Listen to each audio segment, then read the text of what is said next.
I think the biggest thing I learned, if you kind of like, no pun intended, if you kind of zoom out the camera a little bit, and it is a lot of work, not only because it's a weekly wrestling show, but it's also a weekly broadcast. So Mhm.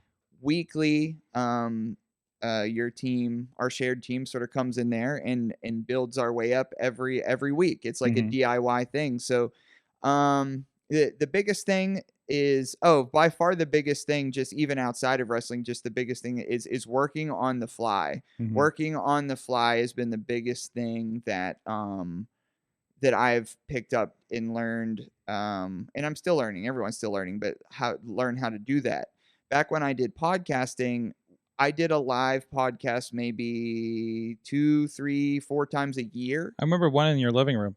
Yes, yes, I used to have DIY podcast shows in my living room. Yeah, but we would do like 2 or 3 or 4 of those a year. Now with live wrestling, it's live every week because Mhm. I used to get like super nervous.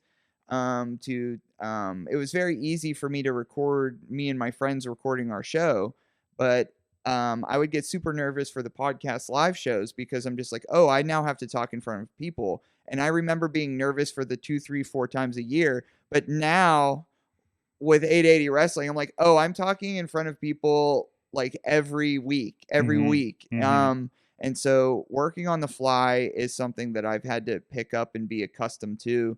And I hope that serves me on other resumes too, to be honest, Mhm. because like when people are like, you could just start talking about this and that and this and that, I'm like, yeah, and I try to be in my own mind, and I'm not saying I hit the nail on the head all the time, and I'm not trying to say that, but what I want to be is the kinetic wallpaper of 880 wrestling. Like I want to be. That's in my own brain what I want Okay, to do. okay.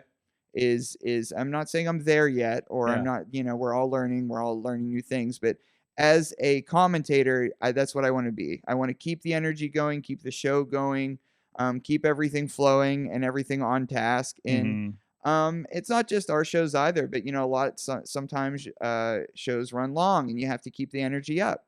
And so, like, I try to keep the energy up from the time I start talking till the last line I deliver each show. And that's why sometimes, as I said, it feels like a very good panic attack Mhm. because, like, I put myself in a certain mode that the switch is on. So just like no matter what I'm doing through that period of time, it's the switch is on. Like I'm talking in a louder voice. It doesn't turn off.